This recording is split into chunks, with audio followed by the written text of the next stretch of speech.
사도행전 7장으로 말씀을 보겠습니다.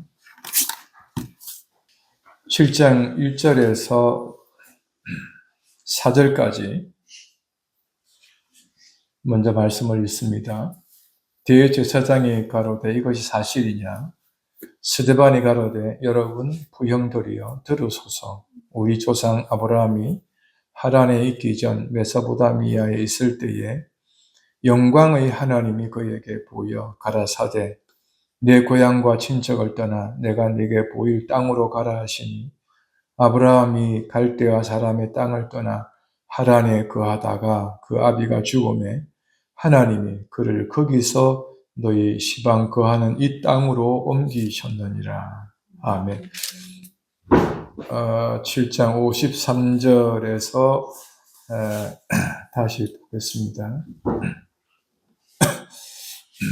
53절 한 절 말씀을 다 같이 읽도록 하겠습니다. 너희가 천사의 전한 율법을 받고도 지키지 아니하였구나 하니라. 아멘.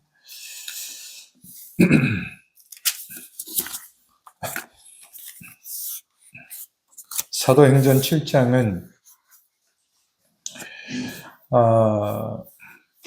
추수감사 주일날 꼭 다루어 보고 싶었던 말씀인데 사도행전 7장 55절을 한 번 더 확인해서 같이 읽어보도록 하겠습니다.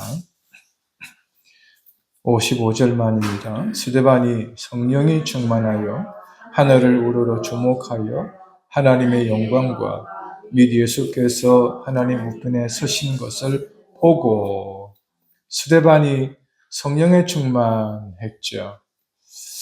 물론 사도행전 5장에서 7장에 그리고 8장, 9장에 이어져 가는 말씀을 보면 스데반은 믿음과 성령이 또 지혜와 성령이 충만했다. 이런 표현을 누가는 잘 사용하고 있습니다. 그래서 스데반이 누구인가? 믿음도 성령도 지혜도 지식도 충만한 사람이 스데반인데 스데반이 7장 사도행전 7장 55절에 성령이 충만하고 하늘을 우러러 주목했는데 주목한 것은 스데반이죠. 스데반이 하늘을 보고 있죠. 근데 성령이 충만했다고 했습니까?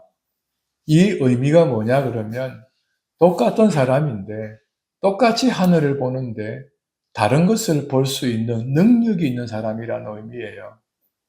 지혜가 충만하다는 이 말은 같은 말을 듣는데 같은 성경을 읽고 듣는데 그 성경이 기록된 목적에 따라서 알 수 있는 힘이 있다. 이런 의미로서 지혜가 충만하다는 말이 있습니다.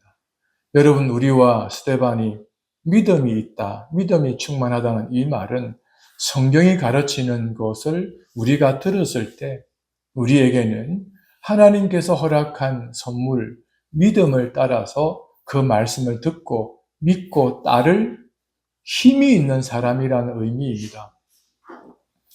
그래서 우리가 믿음이 있는 사람이라고 할 때 그저 교회를 다닐 수 있는 사람 이런 의미를 뛰어넘어서 성경을 읽거나 들을 때 그것을 믿음으로 살아갈 힘을 가진 자 그런 의미에서 믿음을 말할 수 있는 거거든요. 이 스데반이 그 성령으로 충만한 사람이 하늘을 주목하여 볼 때 그 사람으로서 하나님의 영광을 보았다 하는 것입니다. 이 사도행전 7장은 이것이 핵심입니다. 그리고 결론입니다. 그래서 사도행전 7장을 보면 이 부분을 가지고 7장 전체를 다루고 싶은 것이 첫째 마음이고 두 번째는 추수감사절기와 맥주절 감사절기를 보낼 때 사도행전 7장을 중심으로 보면 성경이 감사절을 지내는 유대인이나 기독교인들에게 바른 가르침을 주시기 때문에 오늘 한국 교회와 미국의 복음주의 교회가 그들의 전통을 따라서 지내는 추수감사절기를 훨씬 뛰어넘어서 성경이 추수감사절기를, 맥주감사절기를 지키는 사람들에게 가르치는 정신으로 돌아갈 수 있는 배경, 기초가 되는 것이 사도행전 7장에 또 다른 의미가 있습니다. 그래서 오늘은 그 두 번째 의미가 있는 감사절을 어떻게 보내어야 하는지에 대해서 이 사도행전 7장을 중심으로 함께 나누어 보려고 준비를 한 거거든요.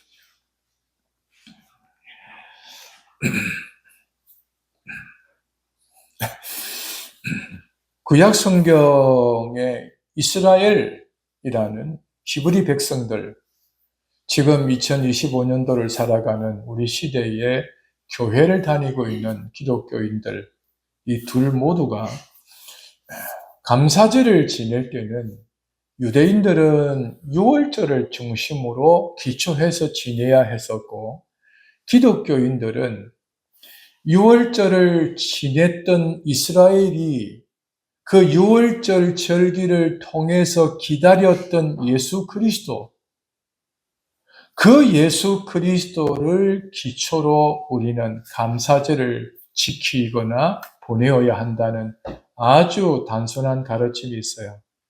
그래서 히브리 백성들은 유월절을 중심으로 혹은 기초로 감사절기를 지냈어야 했고, 기독교인은 유월절의 완성으로 오신 예수 그리스도를 기초로 감사절기를 지내야 된다 하는 건데, 좀 시간이 활용되어야 하는 부분이, 이스라엘은 왜 유월절을 기초로 했어야 했는가를 좀 설명을 드려야 되는 부분이 있어요. 이스라엘에게 있어서는 아브라함 믿음의 조상을 배제하고 이스라엘을 생각할 수가 없습니다. 자, 그게 2절에 보면 아브라함이 하란이 있기 전에 메소포타미아에 있을 때 영광의 하나님이 그에게 보였다. 즉 7장 55절에 성령이 충만하여 하늘을 쳐다보고 있는 스데반이 하나님의 영광을 본 그 영광스러운 하나님이 자기만 보았던 것이 아니라, 그리고 성전에서 계셨던 하나님, 그 성전에 계시는 하나님을 성전에서만 본 것이 아니라 이방 땅에 있을 때, 우상이 관영한 시대에 그 땅에 살아가는 사람들로 있을 때에도 이 영광의 하나님이 아브라함을 찾아가셨다는 사실을 보여주고 있습니다. 왜 이 사실을 시간을 들어서 보아야 하느냐? 저와 여러분들이 예배당에서 하나님께 예배한다고 하지만 그 예배당에서 하나님을 경험할 수 있는 것처럼 생각할 수 있지만, 하나님은 우리가 예배할 때에 이곳에 오실 뿐만 아니라 우리가 살아가는 삶의 그곳에도 하나님의 영광이 함께 한다는 사실을 알려드리기 위해서입니다. 하나님의 영광, 하나님의 존재는 어디 있어든지 간에, 사람들과 함께 있을 때에든 사람들과 함께 있지 않은 혼자 있을 때에든, 내가 어떤 상황에 처해 있든 하나님은 하나님의 영광을 그곳에 보이신다는 것이에요.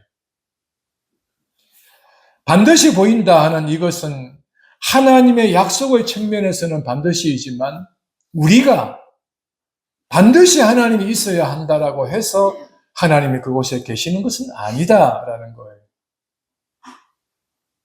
우리가 하나님을 좌지우지하는 대상이 아니라 하나님의 필요에 따라 하시고 필요에 따라 하지 않아서 그것을 갈망하도록 하시는 하나님도 되신다 하는 점을 잊지 않으셨으면 좋겠습니다. 3절에 이 영광의 하나님이 아브라함을 찾아오시고, 그리고 그 아브라함이 부분 살아가는 날 동안에 때로는 친히 말씀도 하셨다는 사실입니다. 3절 중반 이후에 내가 네게 보일 땅으로 가라 명령하셨던 하나님.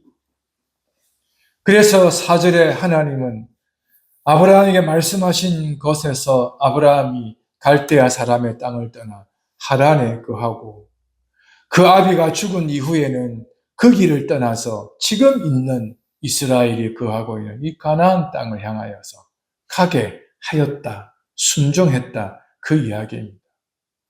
유월절을 생각할 때 아브라함을, 그리고 이스라엘을 생각할 때 아브라함을 생각해야 할 이유가 여기서 출발점을 갖게 됩니다. 이스라엘의 출발점, 아브라함을 택하여 부르시고 그 아브라함에게 땅을 약속하시고 그리고 그 땅을 주겠다 약속하시면서 그 땅으로 옮겨오도록 인도하신 하나님, 그 하나님이 누구이신가? 영광의 하나님, 그분이셨다고 소개를 합니다. 자, 문제는 두 번째입니다. 5절, 6절을 보겠습니다. 여기서 발붙일 만큼도 유혹을 주지 않았다. 아니, 준다고 하고 약속을 했는데 너는 아니야, 이렇게 이야기하는 것과 같아요. 여러분, 여기서 믿음이라는 것이 무엇인지를 알려줍니다. 하나님께 복을 구하는 사람으로서 복을 구하는 사람은 나 때에 내가 받아야 된다고 생각할 수 있어요. 여러분, 이 말씀을 생각하면서 우리 모두가 기대하기를, 우리가 하나님 앞에서 뜻을 정할 때 우리가 있는 때에 하나님께서 부흥을 주시고 우리가 있는 동안에 하나님께서 큰 역사를 일으키시고 그렇게 소원을 가질 수 있어요. 그러나 한편도 생각하셔야 되고 된다는 것인데요. 그 부흥을 갈망하다가 우리는 우리의 가정에 우리의 가족들이 하나님의 은혜로 부흥하기를, 평안하기를 기도하다가 우리 때에 정작 응답을 보지 못하고 죽을 수 있습니다.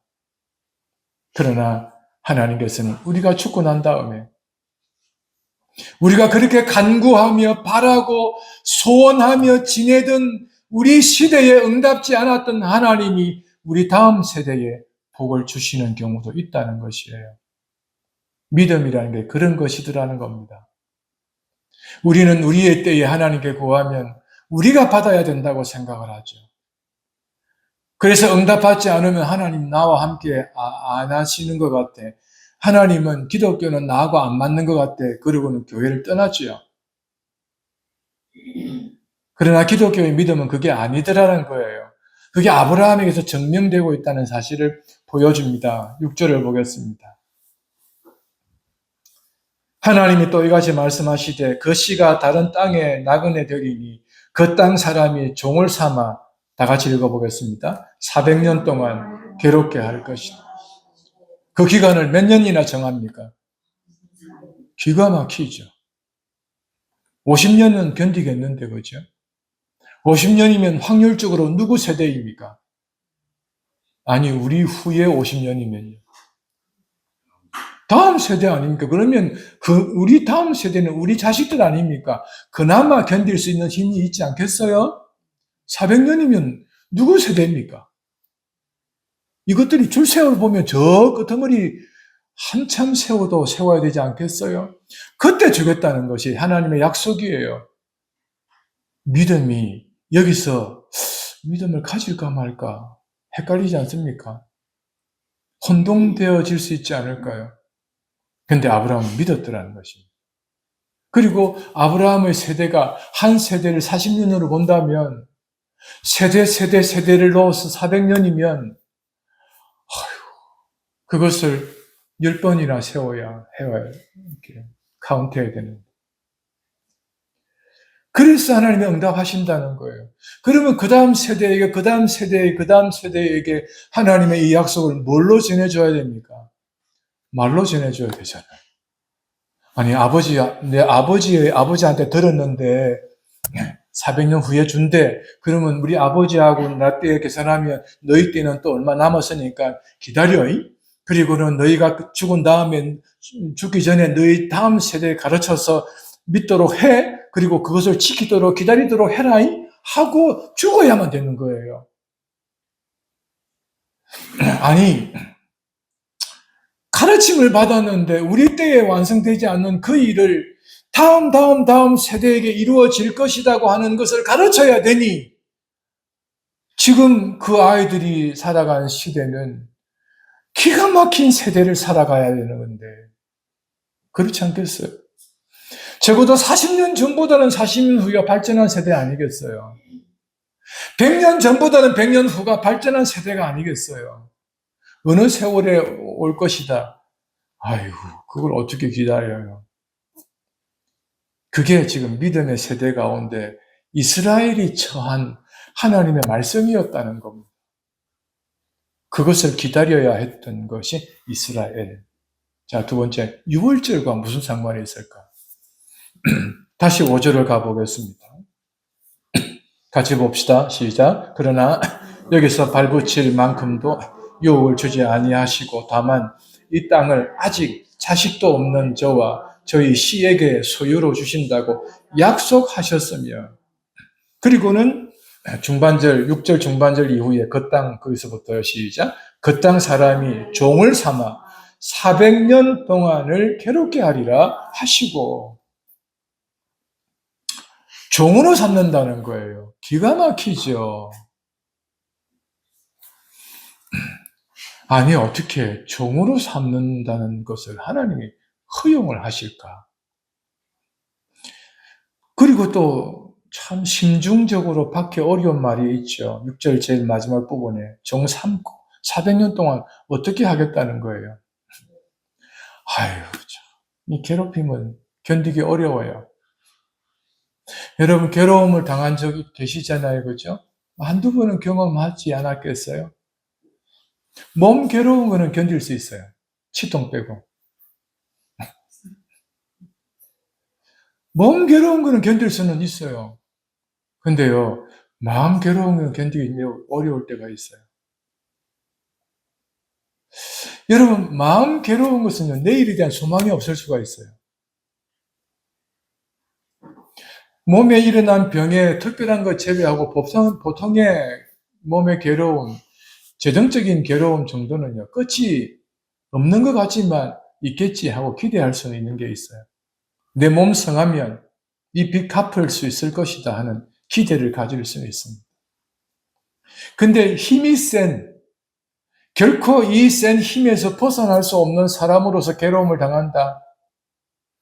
문제는 1세대는 어떻게 보면 기대가 있을 수 있어요. 그러나 2세대, 3세대부터 나면서부터 종이 되어버리면, 신분이 종으로 태어나 버리면, 신분도 상황도 관계도 이 괴롭힘에서 벗어날 길이 없습니다. 누가 이 신분에서 상승시켜줄, 자유를 시켜줄 기회가 없습니다.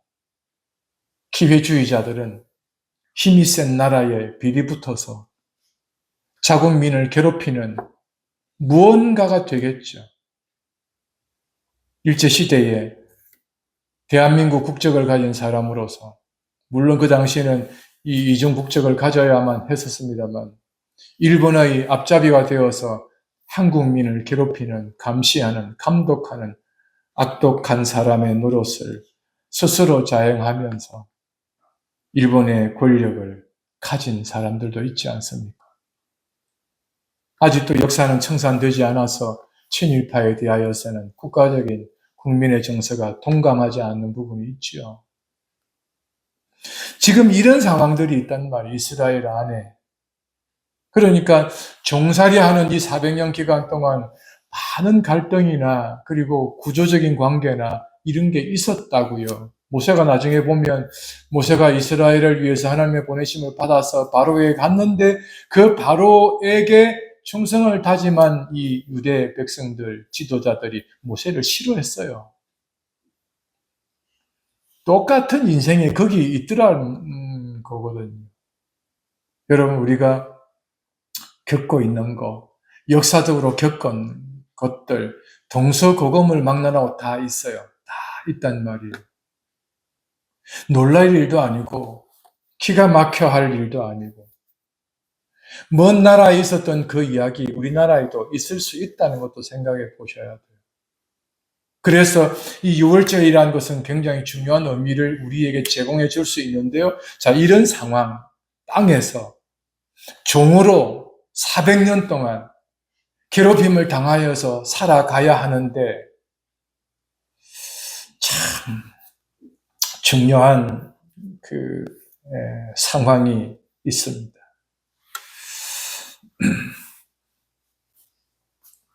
11절을 보겠습니다. 그때에 애굽과 가나안 온 땅에 흉년들어 큰 환란이 있을세. 우리 조상들이 양식이 없었다. 사람이 살아가면서 양식이 없는 시대는 또 다른 환경의 괴롭힘을 당하게 되죠. 이것은 온 나라, 열방들 가운데서 세계적으로 이 기후적인 환경 앞에서 어떤 절대자가 흉년이 되도록 조성을 했다면 세계적으로 이 흉년의 괴롭힘을 몸소 감당을 해야 합니다. 바로 그때에 이스라엘 안에도 이 흉년에 대한 아픔을 겪어야 했죠. 그래서 이 애굽과 관계를 가지게 되는 이 약속의 백성들이 어떻게 애굽으로 흘러 들어가는지를 소개하고 있는데 그 자세한 소개를 다 드릴 수는 없어서 중략하고 결론으로 말씀을 드리면 아브라함에게 약속한 약속들이 점점 어떻게 성취되느냐고 하면 아브라함이 어렵게 세월을 지나면서 100세가 되던 때에 5절에 있는 아직 자식이 없는 가운데서 약속을 하셨고 자식이 없는 상황 속에서 약속을 받은 아브라함이 믿음을 가졌던 때 100살 때 아들을 낳았거든요. 그 아들이 이삭이었습니다. 이삭이 아브라함의 몸에서 태어나서 자라는데 이 이삭에게도 자식이 하나님의 은혜로 낳게 되어져서 이 이삭은 그의 아내로부터 쌍둥이로 자식을 낳는데 이 약속에 대한 하나님의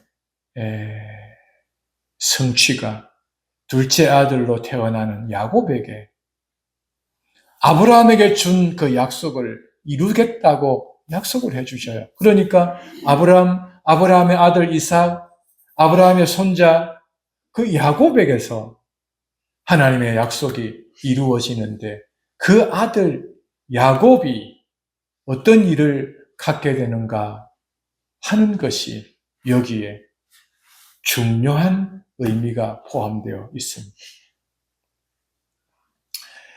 야곱에게서 12아들이 태어나는데 그 아들 중에 11번째 요셉이 태어납니다.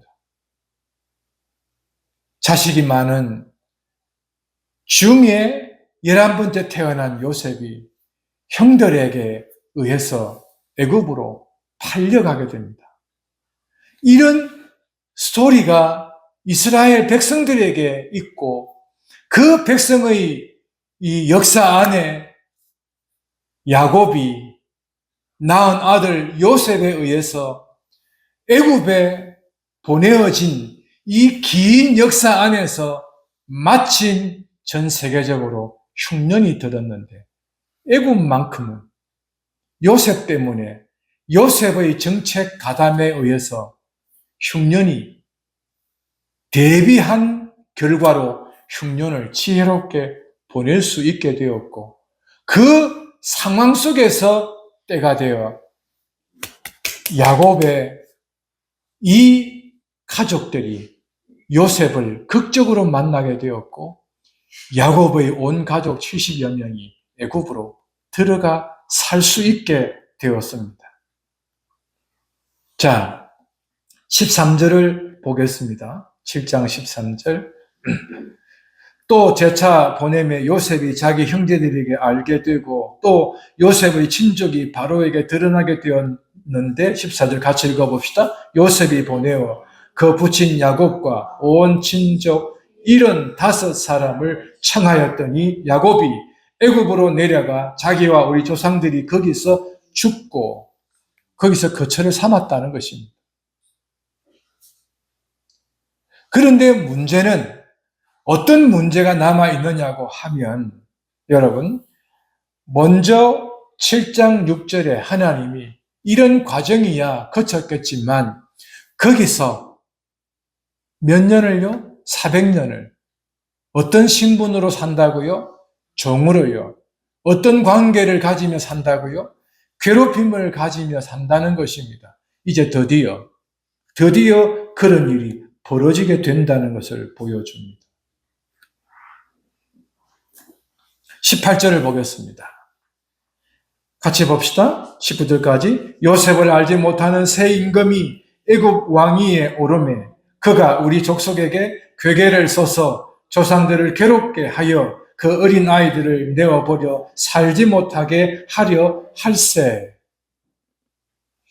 이 정치적으로 애굽의 대위기를 겪으면서 그 안에 있는 아브라함의 후손들, 즉 야곱의 후손들이 두려운 존재가 되면서 걸림돌이 되는 거예요. 그래서 정책적으로 이 백성들을 괴롭게 하려고 정책을 새롭게 수립하죠.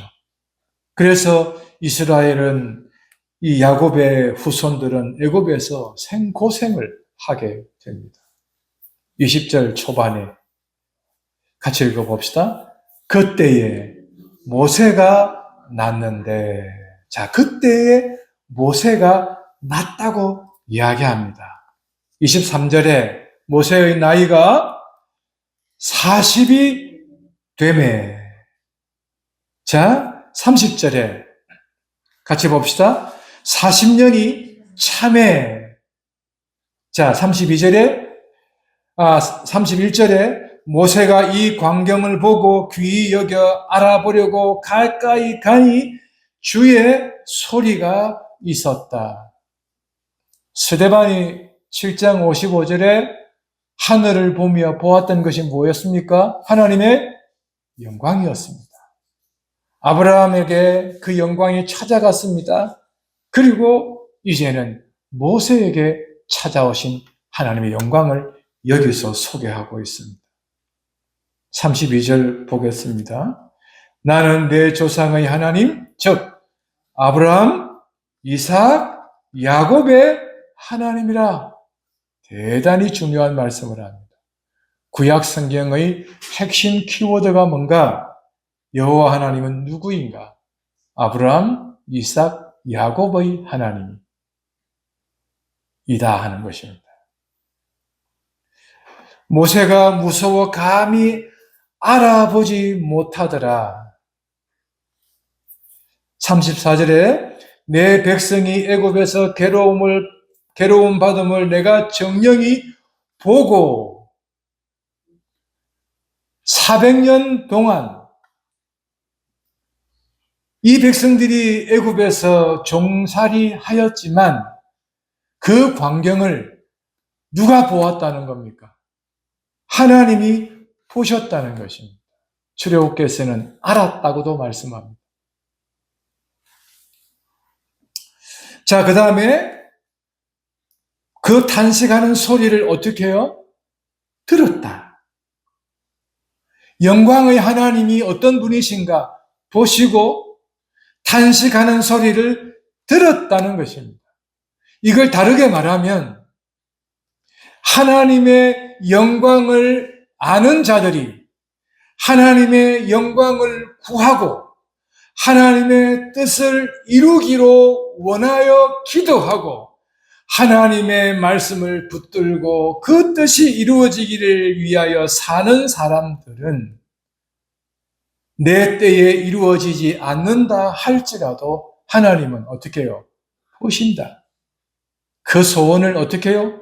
들으신다는 사실입니다. 그래서 여러분, 우리의 수고가 하나도 같이 합시다. 헛됨이 없습니다. 네. 우리가 주의 이름으로 행하는 어떤 것이든 간에 헛됨이 없다는 사실을 아셨으면 좋겠습니다. 간혹 이제 개척교회를 시작하는 후배 목사님들에게 공감하며 나눈 이야기가 하나 있습니다. 하나님이 보시고 듣는다는 사실에 대해서 주의 이름으로 행하여 있는 것, 아무 쓸데없는 것처럼 그렇게 되돌아올지라도 때로는 마음을 다하고 힘을 다하고 다 할 수 있는 것들을 다 하며 수고하였는데 돌아오는 것은 배신, 배반일지라도 주의 이름으로 행한 것이라면 아신다, 보셨다, 그리고 하나님이 들었다는 사실을 기억하라고 저는 나누고 있습니다. 배신감, 배반감은 당신이 겪어라. 그리고 견뎌라. 견뎌내라. 주님도 당하셨다. 그러나 하나님은 아신다는 것을 기억해라. 그 이야기를 함께 나누고 있습니다. 여러분들에게도 동일하게 나누어 드리고 싶습니다. 온때 나지 않는 일들이 있을 수 있어요. 해도 칭찬으로 되돌아오지 않은 경우들도 있을 수 있습니다. 믿었는데, 사랑했는데, 그래서 힘을 다했는데, 나는 못 먹어도 그렇게 대접했는데, 본때가 드러나지 않고 돌아오는 것이 내 마음을 휘협하는 것이 있을지라도 그것을 주의 이름으로 행하였다면 하나님이 보셨다는 것을 아시기 바랍니다. 주의 이름으로 행하셨다면 하나님이 들었다는 사실을 기억하시길 바랍니다. 그래서 헛되지 않는다는 것을 꼭 기억하셨으면 좋겠습니다. 결코 하나님 앞에 우리가 헛된 일을 하지 않았다 하는 사실을 또 기억하셨으면 좋겠습니다. 더불어 더 하신 말씀이 있지요. 낙심하지 않으면 때가 되면 그가 이루신다고 하시잖아요. 그죠? 하나님이 여러분들, 우리 모두의 하나님 아버지이시지 않습니까? 보고 계신다, 듣고 계신다는 사실을 잊지 않았으면 좋겠습니다. 이어 말씀 보십시다. 저희를 구원하려고 내려왔노니, 이 말씀은 출애굽기를 모르면 이해하기가 어렵습니다. 내려왔다고 하는 것은 사실입니다. 그러나 하나님은 누구를 보내었습니까? 모세를 보냈습니다. 확인해 볼게요. 출애굽기를 한번 구약성경 사도행전 7장은 손으로 표시를 해 놓으십시오. 출애굽기 3장을 보겠습니다.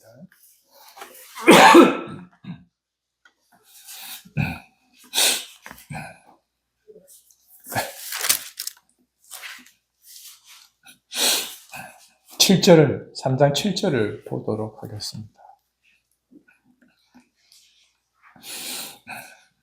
찾으셨습니다. 같이 볼게요.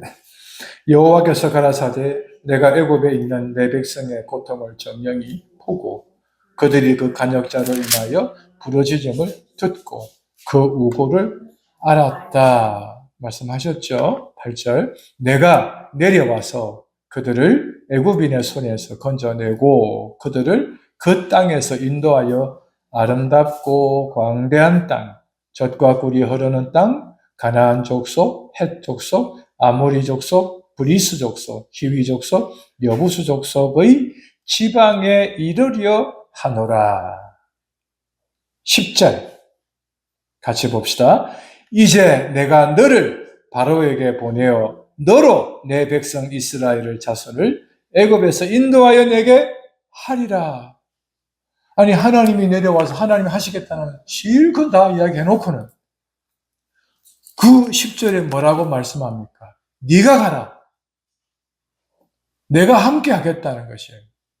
고작 한 것이 뭡니까? 4장 2절에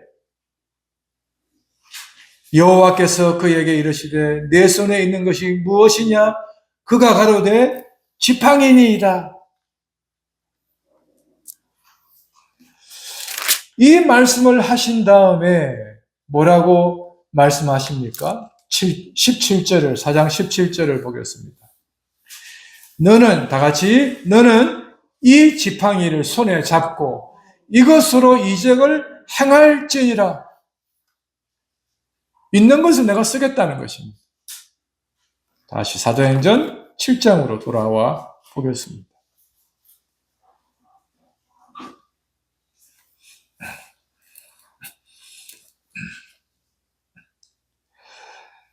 하나님께서 직접 이 백성들을 구원하겠다고 말씀을 하셨습니다. 내 백성을 이끌겠다고 말씀하셨습니다. 7장 34절에 확인한 바에 의하면 내가 너를 애굽으로 보내리라 한다 하는 말씀을 우리에게 다시 알려주고 계십니다.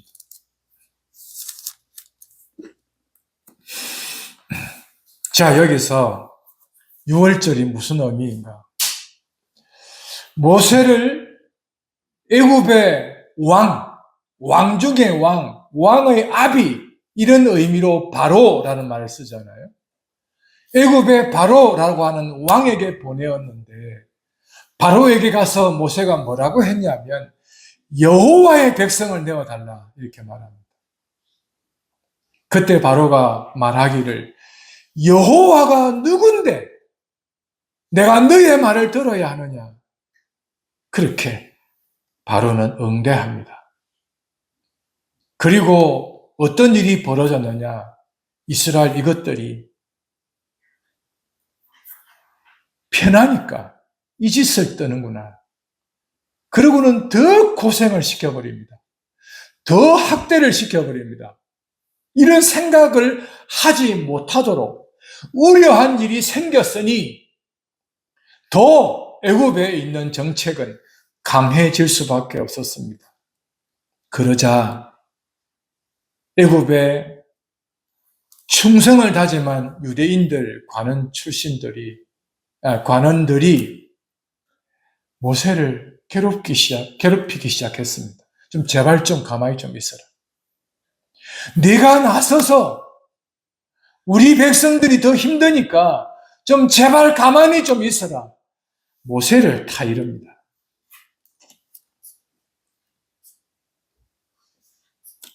(35절을) 같이 보겠습니다. 저희 말이 누가 너를 관원과 재판장으로 세웠느냐 하며 거절하던 그 모세를 하나님은 가시나무 뜰기 가운데서 보이던 그 천사의 손을 의탁하사 관원과 속량한 자로 보내었다. 이 말씀을 이루고 계셨습니다. 그러니까 사람들에게서는 이 말을 듣고 하나님은 그 사람들 가운데서 역사를 일으키시고 고작 모세가 가진 지팡이 하나 안에서 말입니다. 그러고는 한 번, 두 번, 세 번, 네 번, 다섯 번, 여섯 번, 아홉 번까지 애굽에서 표적을 나타내시는데 그것이 하나님의 심판으로 나타내었습니다. 피, 개, 이, 파, 악질 등등 흑장자 이 10개의 재앙을 그들의 땅에 내려서 마지막 장자, 처음 난 것들을 죽이는 10번째 재앙을 일으킬 때에 하나님이 이스라엘에게 말씀하십니다. 양을 잡아라. 그냥 이렇게 잡는 게 아니라 죽여라. 그리고 피를 받아라. 그리고 그 피를 문설주에 발라라. 문설주는 대문을 끼우는 위아래의 고리의 연결 지점을 세우는 이 기초입니다. 거기에다 좌우에 발라라. 그렇게 피를 바르라고 말합니다. 때가 되었습니다. 밤이 왔습니다. 그리고는 하나님의 심판이 천사들을 통하여서 이루어내고 있습니다. 신기하죠. 밤중에 피가 보이다니요. 피 색깔이 밤에는 어떻게 보이는지 아시죠? 여러분, 이 생각을 보십시오. 새벽녘에 애굽의 온 나라, 이 애굽 온 땅에 무슨 소리가 천지를 진동했을까요? 곡하는 소리였습니다. 근데 애굽 전역에 이 곡하는 소리가 온 밤하늘을, 그 고요한 밤하늘에 이 땅을 가득 채우고 있는데 유독 곡소리가 나지 않았던 집은 어느 집이 있을까요? 피를 발랐던 집은 곡소리가 나지 않았습니다. 이유가 뭘까요? 무엇 때문일까요? 가시적으로 눈에 보이는 것은 무엇 때문이겠습니까? 피 때문입니다. 언약 안에서는 무엇 때문일까요? 하나님의 약속 때문입니다. 피 때문에 하나님의 심판이 지나가 버렸습니다. 넘을 육, 넘을 월, 넘어가다. 6월이라는 이 말은 하나님의 심판이 넘어갔다는 이야기입니다. 여러분, 이 어린 양, 그리고 어린 양의 피, 히브리서는 예수 그리스도라고 말씀하고 계십니다. 구약시대의 어린 양의 이 피는 애굽 땅에 내려야 하는 심판을 넘어가게 만든 것이요. 오늘 우리 시대에 하나님이 예기치 않은 때에 심판하는 날이 오면 이 심판이 우리에게서 넘어갈 수 있는 유일한 비결은 예수님 피밖에 없습니다. 예수님의 피가 우리에게 발려지면, 즉 믿음으로 말미암아 피가 발려지는 언약이 이루어진다면 우리가 그 피를 힘입어 하나님의 심판이 지나가게 된다는 사실입니다. 그리고는 이 언약에 대하여서 피를 보고 지난 언약을 가진 백성들이 애굽의 바로는 황급히 이스라엘 백성들을 데리고 나가라고 이야기합니다. 그래서 이스라엘은 급하게 애굽을 떠나야 했었습니다. 38절을 보겠습니다. 38절에 시내산에서 말하던 그 천사와 및 우리 조상들과 함께, 그 다음 같이 읽어봅시다. 광야 교회에 있었고 또 생명의 돌을 받아 우리에게 주던 자가 이 사람이더라. 자, 44절 보겠습니다. 광야에서, 아까 광야를 이야기할 때 38절에서는 광야 덧붙여 했던 단어가 뭐였습니까? 교회였습니다. 그래서 이후에 광야를 생각할 때는 광야 교회에 이런 의미로 확대해서 생각하시면 좋겠지요. 44절 광야에서 우리 조상들에게 증거의 장막이 있었으니, 장막이 증거의 장막이라고 그랬어요. 이것은 모세에게 말씀하신 그분이 제가 본 그 양식대로 만들게 하신 것이다. 그런데 그 장막을 이야기하면서 스데반은 누구를 등장시키느냐? 46절에 누구를 등장시킵니까? 다윗을 등장시킵니다. 47절에 누구를 등장시킵니까? 솔로몬을 등장시킵니다. 장막을 이야기하면서 다윗과 솔로몬을 가지고 옵니다. 자, 6월절에서 광야에서 그리고 다윗과 솔로몬을 이야기합니다. 왜 6월절을 이야기하면서 장막을 이야기하고 다윗과 솔로몬을 이야기하려고 했을까요? 그거는 유월절은 단순히 유월절만 있었던 것이 아니라 유월절 애굽에서 심판이 지나간 난 다음에 애굽을 나오고 약속한 땅으로 가는 길이 포함되어 있고 그 약속한 그 기간이 이루어졌을 때 그 땅에서 정착을 하게 되는데 광야에서 만들던 그 증거 장막이 가나안에 들어가서는 이제는 장막이 아니라 집을 지어야 하는데 그 집을 짓고자 한 사람이 다윗이었거든요. 근데 하나님은 다윗에게 허락하지 않고 솔로몬으로 짓게 하겠다 약속하셨어요.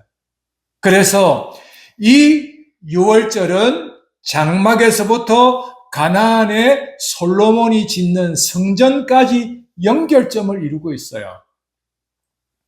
두 번째, 이 가나안에 들어가기까지의 기간이 40년이에요. 40년 동안 이스라엘은 먹고 마시며 살아야 했잖아요. 그들은 농사를 짓지 않았어요. 40년 먹을 양식을 준비하지 않았어요. 그러나 40년을 살아야 합니다. 40년 동안 헤어지지 않는 옷을 그들은 준비했어야 했습니다. 그리고 40년 동안 그 기간에 태어날 아이들을 위하여 준비한 것이 없었습니다. 이 모든 과정들을 하나님이 먹이시고 입히셨는데 그것이 유월절과 상관성이 있습니다. 하나님께서는 40년 동안 먹고 마시는 문제를 책임져 주셨고 40년 동안 입고 마실 이 모든 환경을 책임져 주셨고 그래서 급기야 40년을 보낸 다음에 광야에 지나서 가나안에 들어갔습니다. 땅을 분배했습니다. 각각의 땅을 차지하고 농사를 지었습니다. 그리고는 이전에 역사하셨던 하나님께서 이제는 손수 농사를 지어서 먹고 마시도록 하셨습니다. 그들은 1년에 2번의 농사를 지었는데 밀을 추수하는 1차 추수의 기회가 있었고 2차 10월 말 11월에 가서 농사하는 파종에 2차 농사의 결실을 기울인 것이 있었습니다. 그래서 1차 농사의 결실을 맥추절이라 초실절이라 하기도 하고 2차 농사 짓는 하반기 농사를 수장절이라 그렇게 명하기도 하였습니다. 이 농사의 일을 그들이 하게 함으로 이스라엘은 유월절을 기회로 첫 수확의 맥추절을 기회로 마지막 2차 수확의 이 수장절을 기회로 모두를 하나로 아우러서 구원의 하나님, 구원받은 백성을 책임져 주시는 하나님, 그래서 그들은 이 추수의 때에 하나님께서 우리를 구원하셨을 뿐만 아니라 우리의 삶을 인도하시는 하나님이라는 것을 고백하게 되었습니다. 그래서 그들은 이 맥추절이나 수장절은 유월절을 기회로, 유월절을 근거로 이 감사절기를 지키도록 하셨던 거거든요. 때로는 수확이 없을지라도, 때로는 가진 것이 풍성하지 않을지라도 그들의 감사절은 유월절에서부터 시작되기 때문에 가진 것대로 있는 대로 하나님께 감사하게 되었습니다. 그러면 오늘 우리는 이 유월절을 중심으로 지내던 감사절을 왜 우리는 그리스도 안에서 받은 구원의 날, 구원의 시간 안에서 감사절기를 보내어야 할까? 공업사회 안에서 우리는 농사는 짓지 않습니다. 직장을 다니거나 자영업을 하거나 그래서 우리는 우리의 생계를 이어가고 있습니다. 자영업의 사람들은 환경의 영향을 받습니다. 시대의 영향을 받습니다. 직장인들은 직장의 세계 무역 내수시장의 경기를 타고 그래서 그 상황 속에서 함께 고통을 나누어 분담해 가고 살아갑니다. 등등. 우리는 우리 사회 안에서 농사일을 하지 않지만 일을 자영업을 하면서 살아가는 그 일에 대한 현장성은 달라졌습니다. 그럼에도 우리의 감사절은 6월절 어린 양 예수 그리스도에게서부터 시작을 할 수 있어야 합니다. 왜냐하면 이 감사는 하나님에게 드리는 감사의 목표가 있습니다. 하나님께 감사하는 목표의 중보는 예수 그리스도이십니다. 그리스도 없는 중보는 있을 수가 없고 그리스도를 힘입지 않는 하나님께의 감사는 관계가 올바르지가 않습니다. 그래서 우리의 감사는 예수 그리스도 안에서 어린 양 피 흘려 죽으신 그리스도 안에서 우리는 우리의 감사를 할 수 있어야 합니다. 그러므로 오늘 우리의 추수감사 주일은 예수 그리스도의 은혜를 힘입은 구원받은 사람으로서 오늘 새해를 시작하여 오늘에 이르기까지 하나님의 은혜로 살았다는 것에 대한 고백입니다. 그리고 마지막 우리는 우리의 일을 통하여 감사하게 되죠.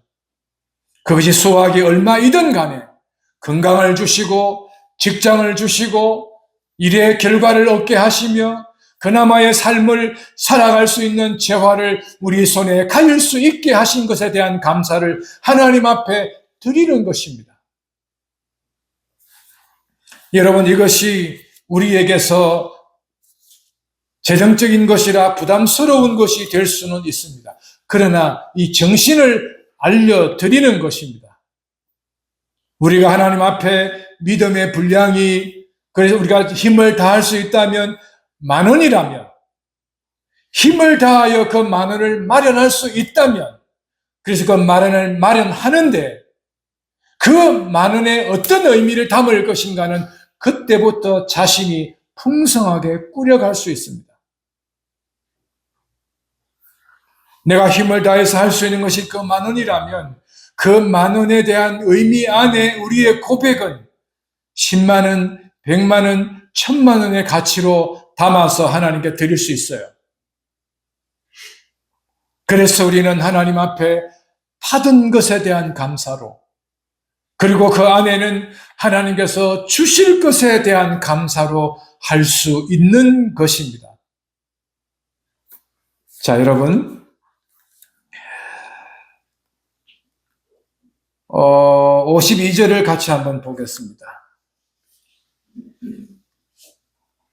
같이 읽어봅시다. 너희 조상들은 선지자 중에 누구를 핍박하지? 의인이 오시리라 예고한 자들을 저희가 죽였고 이제 너희는 이 의인을 잡아준 자요 살인한 자가 되나니. 54절에 저희가 이 말을 듣고 마음에 찔려 저를 향하여 이를 갈거늘. 그리고는 일제히 돌을 쳐서 돌로 스데반을 죽여버렸습니다. 60절 제일 마지막에 보겠습니다. 이 말을 하고 자니라. 이 말을 다르게 말하면 이 말을 하고 숨을 거두니라. 죽었다는 것입니다. 어쩌면 이 말 때문에 죽었죠. 이 하나님의 영광 때문에 죽은 자와 같습니다. 그리스도를 죽인 자가 그리스도의 사람 따위를 죽이는 것이 뭐 대수겠습니까? 이 사람들은 이렇게 죽였던 그 예수 그리스도이십니다. 결론입니다. 우리가 예수 그리스도를 힘입어 우리가 가진 것으로 하나님 앞에 감사할 때 하나님의 은혜로 받은 것이라 말할지라도 우리를 인정하지 않는 사람들이 세상이라는 것이에요. 우리의 감사를 칭찬하지 않을 것이라는 겁니다. 우리의 감사를 달갑게 여기지 않을 것이라는 겁니다. 그럼에도 소수의 그리스도인들은 하나님 앞에 이같이 감사하더라는 것이에요. 우리가 만약에 감사한다면 6월절을 기초로 해야 된다는 것은 예수 그리스도를 기초로 해야 된다는 사실로 우리의 믿음을 두었으면 합니다. 받은 은혜를 생각하며 우리가 하나님께 드릴 수 있는 것이 무엇이라면, 그것이 어떤 것이라면 거기에다가 우리가 받은 하나님의 혜택, 받은 사랑, 감사의 내용을 담아서 드리는 그러한 것이어야 한다 하는 것입니다. 여러분, 오늘 미처 그리고 세세히 하지 못하였을지라도 여러분들의 기도 노트에다가 오늘 밤에 자기 전에 왼쪽 하반부에 감사하는 내용을 쓸 수 있는 공란이 있습니다. 거기에라도 내가 하나님께 무엇을 감사할 것인지를 시작해 보시기 바랍니다. 그리고 매일 순간 잠자리에 들기 전에 그 왼쪽 하단 부분에 감사하는 걸 적을 공란에 무엇을 감사할 것인지, 그래서 감사의 노트를 빼곡히 채워서 내년 천수감사주일은 그 기도 노트에 적었던 것 중에서 한 서너 가지를 대표적으로 해서 하나님께 좀 이렇게 소개하고, 그래서 기도 노트에 각자의 감사들을 소개해서 이분은 이런 감사를 했구나. 그래서 읽음으로 감사가 더 컸으면 좋겠습니다. 감사를 하나님의 나라에 부요한 창고를 즐겁게 하는 그런 감사절이 되었으면 좋겠습니다. 기도하겠습니다. 하나님 우리 아버지,